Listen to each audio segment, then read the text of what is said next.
2:30, baby, won't you meet me by the beam? Too early, maybe later, you could show me things. Hey guys, this is Jacolia of Jacolia Gems. Thank you for once again coming back home, family. For those of you that happen to be new here, I definitely hope that you hear something today that will persuade you to stay. Now, if you have not already done so, do me a favor and hit the subscribe button. Like this video, comment down below. Share this to your social media platforms, to your family, and to your friends. So this is going to be a serious video, and more videos like this likely will be coming out. I have an assignment to do, and I would be remiss to only share bits and pieces of what it is that I know. I'm a little I don't know, I feel some type of way right now. Those of you whom know me from Facebook or know me from my personal life, you know, to y'all this would be pretty on par, of course, for how we have met. To those of you whom do not know me, but you've watched some of my content, hopefully you know by now that I am a Hebraic woman. I'm an Israelite. Not just by belief, but by blood, by history, that's been proven. So I find this to be amazing, because somebody is actually under one of my videos right now, a couple of gentlemen laughing because they don't think that Muslims are Hebrews. And so this video is not only going to disprove that, it's going to educate and open up our eyes to what is taking place at this time. So let's just address the whole Muslim Hebrew thing. Now, when we begin to look at the original Arabs, it is very important to know that they originated out of the seed line of Eber with Joktan. Then you have your later Arab groups out of Ishmael, some out of Esau, because he married amongst Ishmael married amongst the daughter of Esau. But then you also have some Moors, you have some East Phoenicians, some Carthaginians, and some more Arab tribes that were birthed out of Abraham and out of Keturah. You have the Hagarenes that came out of Hagar herself. So, yes, indeed, majority of the Arabs are Hebrews. Now, you also have some Cushitic Arabs that was in the Sudan and Ethiopia originally, out of the seed line of Cush. So it is very important that you guys take away from this video to please go and study the book of Genesis, the 10th chapter. Take all of those names and type them into your Google search engines and begin to find the different nations that these names begin to populate and birth out. When you begin to look at Japheth, this is where you have your quote-unquote Indo-European. Now, we know, those of us that have done some deep studying, that even after these people, the ones that came in to bring in agriculture majority of the time were us. That's something else. So we begin to look at Japheth. This is who populated Eurasia. That is something very important for us to remember. When you look at Ham, Ham populated parts of Africa and Asia. When you begin to look at Sin, Sin is the progenitor of the Chinese. The Han, H-A-N dynasty come out of Ham. These are Semitic people. Then when you begin to look at Shem, these are, those are Hamitic people. Then when you begin to look at Shem, this is where you get your Hebraic people. And it's more Hamitic people. Then you have a whole bunch of Semitic people, then Japhetic. So when you are reading the Bible, please refer to Genesis 10 and make a chart.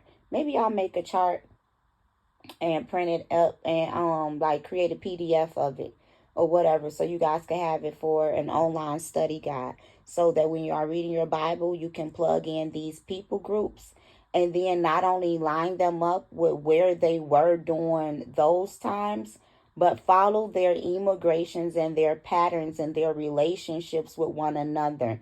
When you guys are studying your Bible, it is important to have sources outside of the Bible. You need to be looking into Assyrian culture, Babylonian culture, Akkadian culture, Egyptian culture, Sudanese culture, Persian culture, Babylonian culture, Roman culture, Grecian culture, Cimmerian culture, Gothic culture, the culture of the Visigoths, Celtic culture. Like all of these nations I mentioned in the Bible, and I mentioned we're having contact with these Hebraic people groups. I really want you guys to know that. And then look into Genesis 10 and see if it's a possible concept for Pangea, not just the Tower of Babel, or maybe the Tower of Babel and the destruction thereof is what caused these land masses to break apart. So that's just some nuggets for you guys as I go into this, because it's going to be very important for you guys to understand what I speak of. So the other day, I took an Uber ride. And when I got in the Uber, I coughed. And I let him know, hey, I'm just letting you know. I didn't cough yet, but I let him know. I was like, if I cough, I'm letting you know I don't have COVID and I don't have the flu. This is an asthmatic cough. But I just, setting some pretenses or whatnot. So the gentleman, he was Arabic. I definitely forgot to ask where exactly he was from, but his accent was still very, very strong. So I know he was not specifically born in America. He began to tell me, that he don't believe in the whole COV, thing or whatever. So we got into a conversation, and he was talking about the deception of the people and how people need to wake up. And so, if you guys know anything about me, a lot of my Uber rides end up in conversations like this. Like the Most High literally places me with a lot of Arabic and West African people, and they literally confirm every study, and they teach me and I teach them, and we bond over knowing our culture, because it's our culture. And for them to meet someone in America who knows about the ancient roots, for them it's mind-blowing, and for me it's overwhelming spiritually. So he began, to talk about the great deception. So I kicked the door down and to talk about the great deception. Okay. So I began to tell this brother, I was like, yeah, I'm an Israelite. And he said, Masha Allah. I think that's how you say that. I don't want to be wrong because I don't speak Arabic. But he kept blessing me over and over and over in Arabic. And he was so overwhelmed.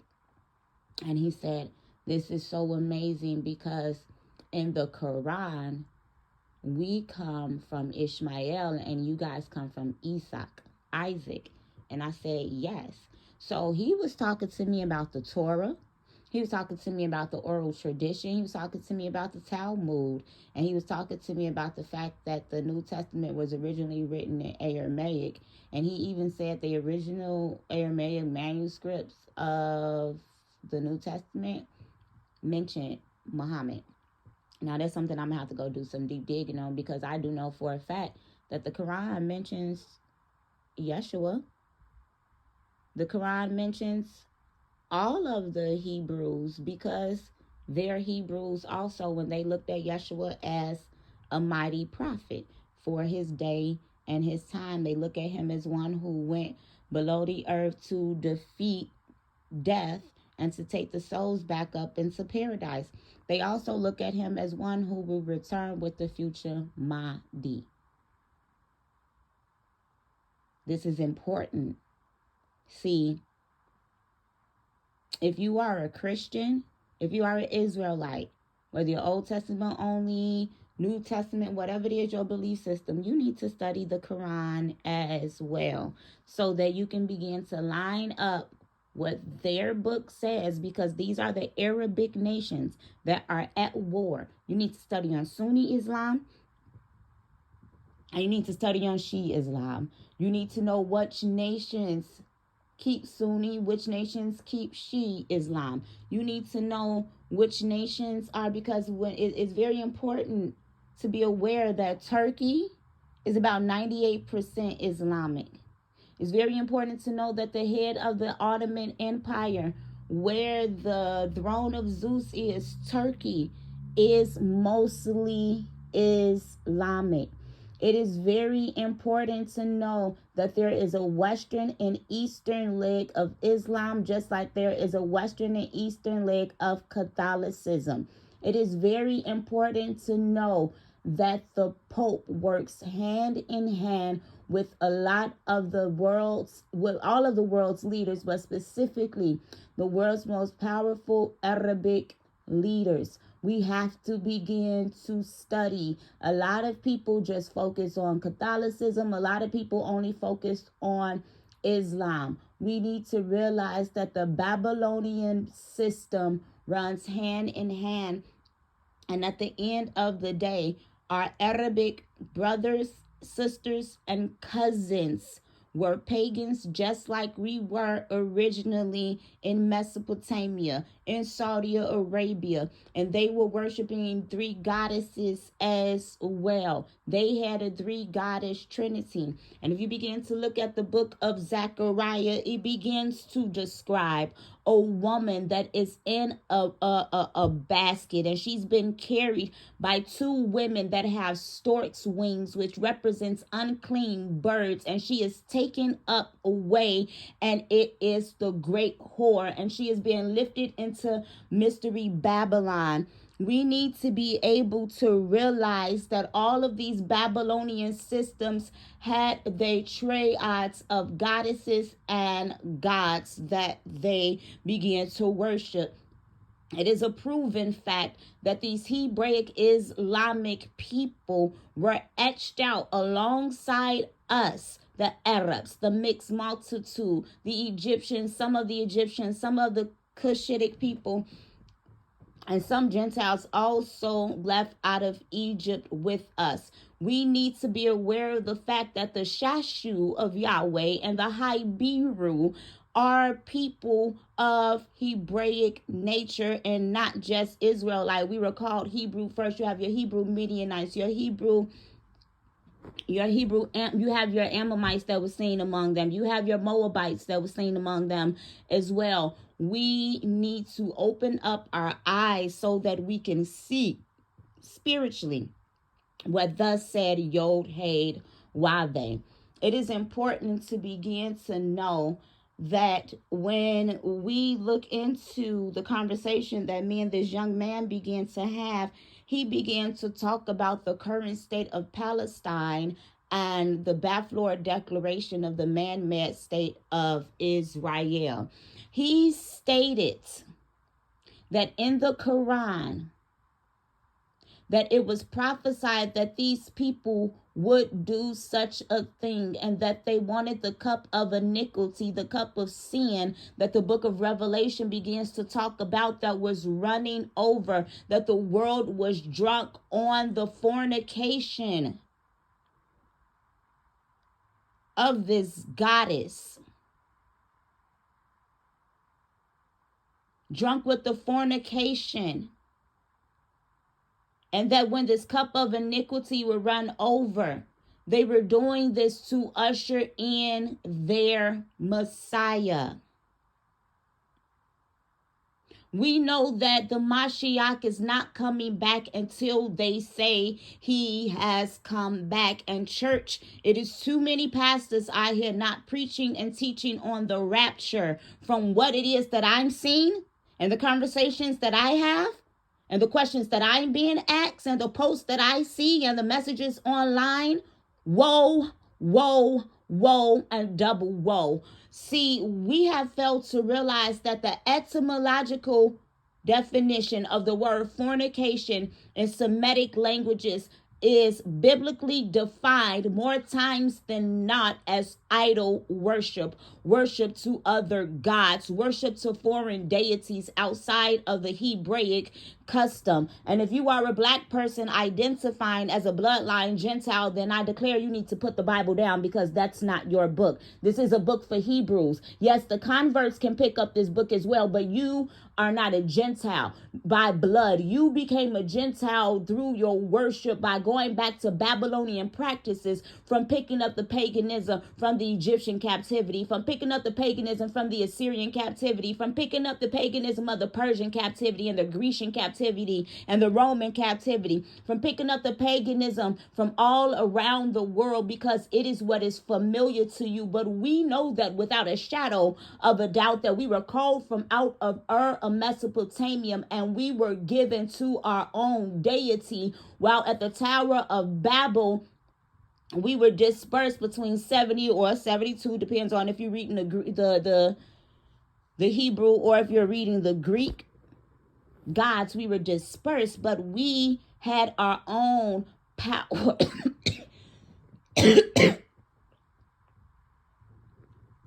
We had our own power, because we would be dispersed, throughout the nations. Our deity did not just belong in a landmass, but we were attached to him based off of our worship. Our worship is what etched us out to be called out and to be separated. Case in point, in the book of Ezekiel, and in time, this is going to happen. What does it begin to say? You can't buy or sell without the mark of the beast, and it will be written in your hand or in your forehead. And I want to tell you that this forehead marking goes way deeper than we are even thinking. They are really seeking to tap in to begin to control the mind through transhumanism. There's scripture in the book of Revelation that begins to say that men sought death and could not find it.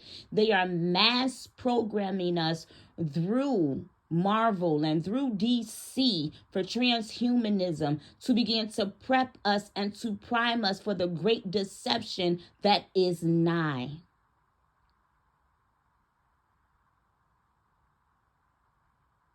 So when we begin to look into these nations that will come to war against us together, because our worship is not distinct. So some of us ain't even got something to worry about. It's like, you going to bow down now or you going to bow down later. In the book of Ezekiel, there was a man with an inkhorn that walked through, and he marked the people who were found crying out, who were found warfaring, who were found fasting, who were found praying, who were found keeping the Sabbath, keeping Feast of Unleavened Bread, keeping the Passover, keeping Pentecost, keeping Feast of Unleavened Bread, keeping Sukkoth, keeping Feast of Dedication. And he marked them in their foreheads, so that much like the children of Israel, when they had to slaughter the lamb according to the laws of the oral tradition, and they had to put up the blood of the hyssop on the doorpost, and they had to do certain things, certain rituals, so that the destroyer, which we see comes from Hinduism, represented by Shiva, over out in Swern in Switzerland. And we have many particle accelerators in Illinois, many particle accelerators under the ground that are going off, that changes the time continuum, which gives us this Mandela effect that we call, and we say, I remember when this used to be like this, but I remember when this used to be like that. They are prepping us for end time deception. So when I was talking to him and he began to say that these converts over there who are praying to a Roman wall.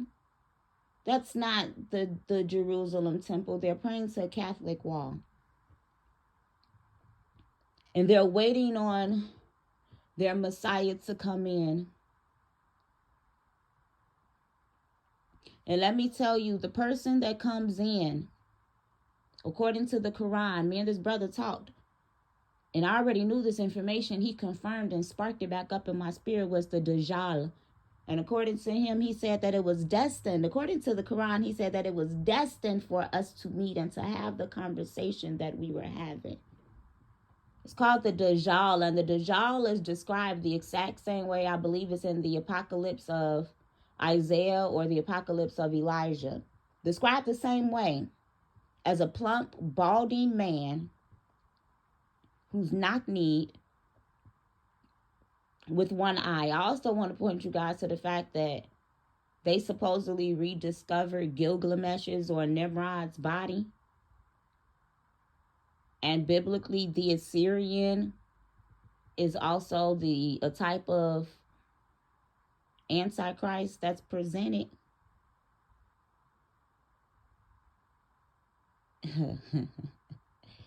It's a lot that's going on. We have to know that these converted people whom took over and infiltrated Masonry during the Enlightenment period and infiltrated our lodges and infiltrated our societies. But, King Solomon perverted that during his time because he consorted demons to build the temple. So it was already perverted before then. But when you have the Enlightenment and the illuminated ones infiltrating Masonry, we have to know that these people believe that the shedding of innocent blood can be balanced out with charitable acts, which is why they took our Red Cross and they created these Catholic charities. This is the mixing and mingling of Constantinople with the Arabic Turkey, with the Hebrews. Which is why, according to the War Scrolls, the Melchizedekian scroll, it maps out perfectly incongruent to Isaiah 11, when it talks about the year of Jubilee. It begins to map out that the regathering of the Israelites will be supernatural, which is how you know that is not it. In the year of Jubilee, every man will go back to his own land. We will be brought into the wilderness and be passed under a rod, and only 1/3 of us will make it out. There will be many wars while we are in the wilderness before we are ever fully able to go back into the land. I want you all to know that there will be so much gory bloodshed that the land will have to be cleaned out for 7 months. These war scrolls begin to talk about the sons of light versus the son of darkness, which is what the Apostle Paul was quoting.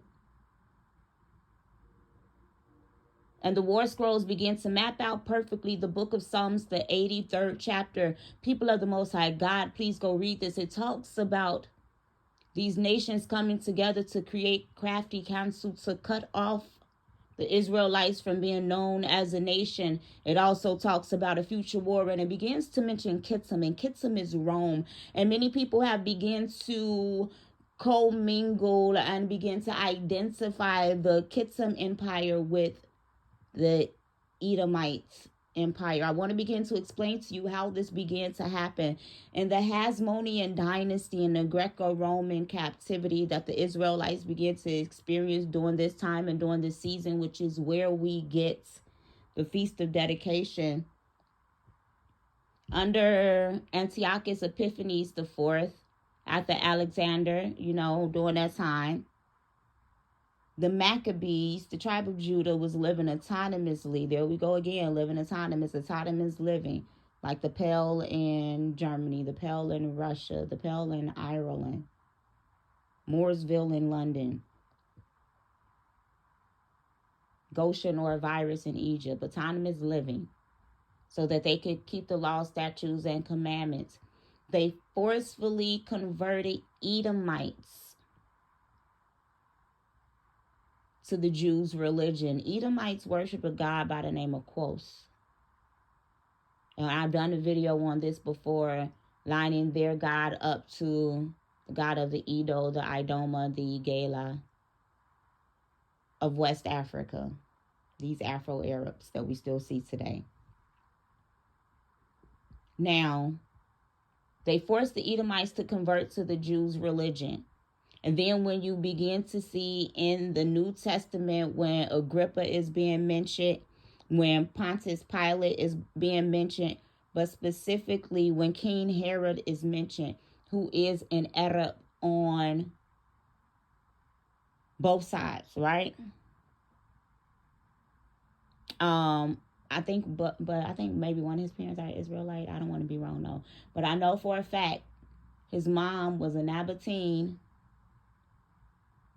and a Hagarian Arab. Okay. So after the Herodian dynasty went away in Jerusalem, then the Roman dynasty began to take over. And this is where you begin to see Alexander the Great, so on and so forth. And so the Jews were dispersed at the fall of the temple in 70 AD. And that's when majority of them fled into West Africa. Then the west of them went into Morocco and, Mauritania, Spain, all of those areas. And that's when the Edomites took over the identity of the Israelites to co-opt their religion. So when you begin to see the ushering in of their Messiah, remember that the Dajjal on his forehead, it says Kafir, which means deceiver. This will be the Antichrist. He will touch down in the desert. Mystery Babylon, Timan, Dedan. This is Saudi Arabia. Too many people still focusing on the Vatican and the 7 mountains. We know the Pope will be the false prophet. Okay? But the Antichrist will be of Semitic stock. He will first come and say that he is the Mashiach. And he will do signs and wonders. And then he will declare himself to be God.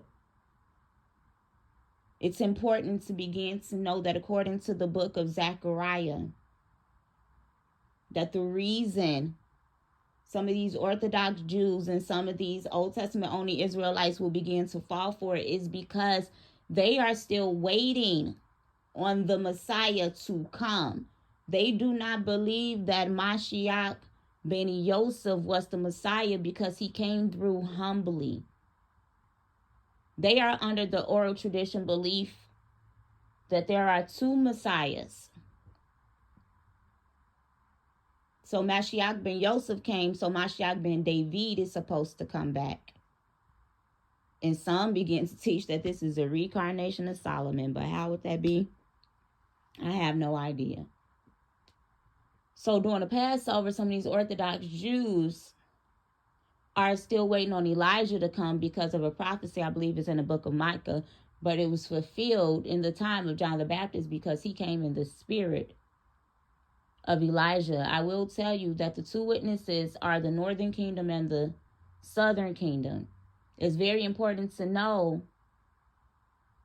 that according to the oral tradition, there will be 2 messiahs to come back. Mashiach ben David and Mashiach ben Yosef. And Mashiach ben Yosef will be unalived, and Mashiach ben David will be the one to war. It is also said that Elijah and the righteous servant, which some say is Melchizedek / Shem, that these are the four carpenters, which will remove the Gentiles, because they have four horns, which was representation of the four nations.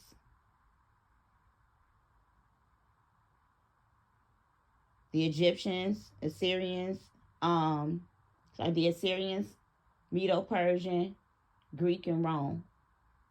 They're the reason that the Israelites were dispersed. They were four horns. Move them out the way. Then our four carpenters will come and remove the Gentiles out of the land. I'm about to wrap it up by telling you guys that the deception will be so great that it will be hard to tell the truth. I've had many, many dreams from 2008 to 2013 that some people are begging these wielded, like just imagine a circle, and then a circle of lights, and then a circle, and then a circle of lights that's invisible in the sky, and then all of a sudden they appear, and it's really hot, then it goes away. Like you can see the heat waves. Imagine Full House, in San Francisco, when that bridge, so it's like a triangle street, houses on both sides. Then you seeing this, and the invisibility clothes go away, and it's a lot of them everywhere. And you hear people begging, take me, I want to be raptured. I don't want to be left behind. Come out of the false deception of the rapture. The people that were taken in the time of Noah were unalived.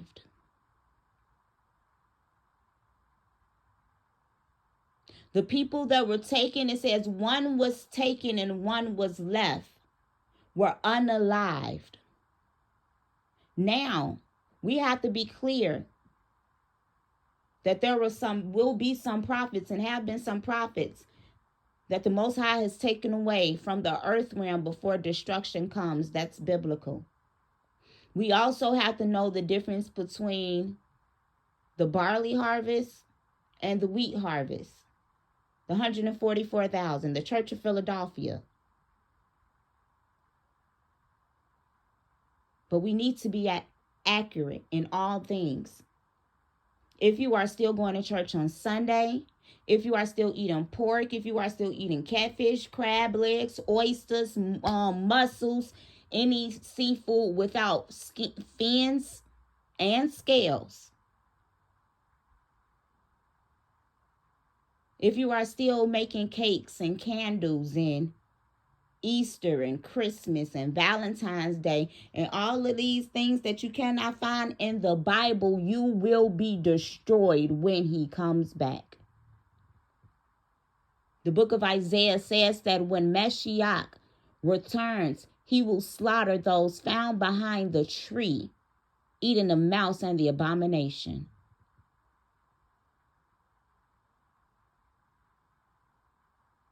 If you know that you are a Hebrew, if you have watched any of my videos and you have not opened your Bible, we cannot continue to run away from judgment. He knows all and he sees all. So, things are switching up. Things are switching up. Time is winding down. Next year, some things are going to happen, but 2030, I'm going to just say next 45 years are about to be crazy. And I know that's a long time span, but it's the reason why I have that number. But the next 6 years, in the next 26 years, some things are really about to unfold. And this is why I'm definitely about to get married within the next 2 years. Because, baby, now is not the time. Now is not the season. to be found alone. This is Jacolia of Jacolia Gems signing off.